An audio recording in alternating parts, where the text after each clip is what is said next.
Assalamualaikum warahmatullahi wabarakatuh. Nama saya Fatimah Nur Az-Zahroh, NIM 2018410919. Hari ini saya akan membahas tentang soal UAS Teknologi Pengendalian Hama dan Penyakit. Oke, langsung saja masuk ke soalnya. Nomor 1.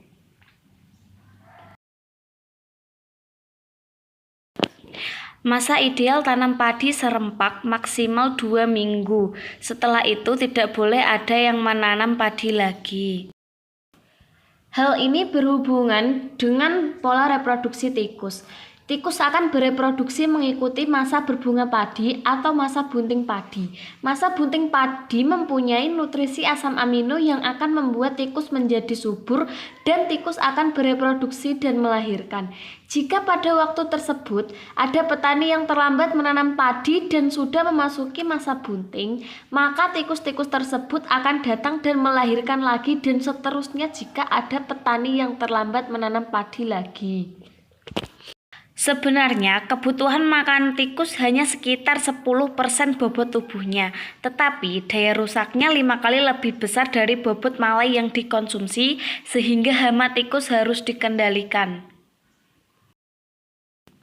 Nomor 2. TBS atau Trap Barrier System mempunyai ciri-ciri 1. Punya tanaman perangkap yang ditanam 3 minggu sebelum tanam.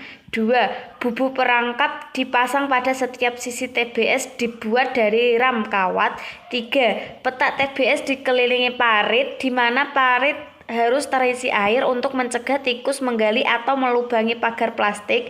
4. Dilengkapi dengan pintu masuk tikus dan pintu untuk mengeluarkan tikus tangkapan. Sedangkan LTBS atau Linear Trap Barrier System mempunyai ciri-ciri 1. Tidak perlu membuat tanaman jebakan. 2. Bubuk perangkap dipasang selang-seling dengan arah yang berlawanan. 3. Pelindung terpal plastik dibuat sepanjang-panjangnya. Perbedaan yang paling mendasar antara TBS dan LTBS yaitu ada atau tidaknya tanaman perangkap dan cara pemasangan bubuk perangkap. Nomor 3. Pestisida sintetik merupakan hasil rekayasa kimia yang meniru struktur kimia senyawa yang terdapat pada pestisida botanik alami. Contohnya yaitu piretroid. Kelompok sintetik piretroid merupakan tiruan dari bahan aktif insektisida botani Piretrum yaitu sinerin 1 yang berasal dari bunga Chrysanthemum cinerarae folium. Sebagai insektisida botani, Piretrum memiliki keunggulan yaitu daya knockdown yang tinggi, tetapi di lingkungan alami tidak bertahan lama karena mudah terurai oleh sinar UV. Selain itu, penggunaan di lapangan kurang praktis dan mahal karena Piretrum harus diekstraksi dari bunga Chrysanthemum. Oleh karena itu, dilakukan penelitian sintesis terhadap susunan kimia Piretrum sehingga dapat diperoleh bahan kimiawi yang memiliki sifat insektisidial mirip dengan Piretrum dan bahan tersebut mempunyai kemampuan untuk bertahan lebih lama di lingkungan serta dapat diproduksi di pabrik. Piretroid ini dapat membunuh serangga dengan cepat dengan toksisitas rendah terhadap mamalia, biodegradabilitas dan selektivitasnya bagus. Nomor 4.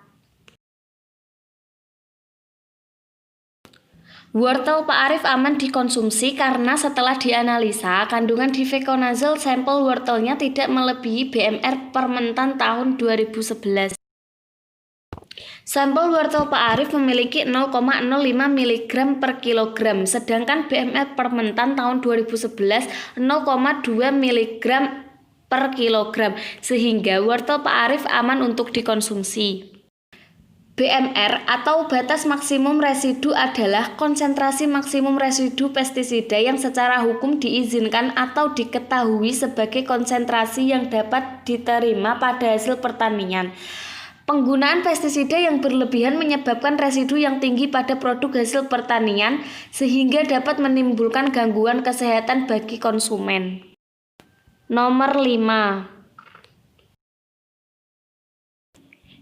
GAP atau Good Agriculture Practice adalah sebuah teknis penerapan sistem sertifikasi proses produksi pertanian yang menggunakan teknologi maju ramah lingkungan dan berkelanjutan sehingga produk panen aman konsumsi.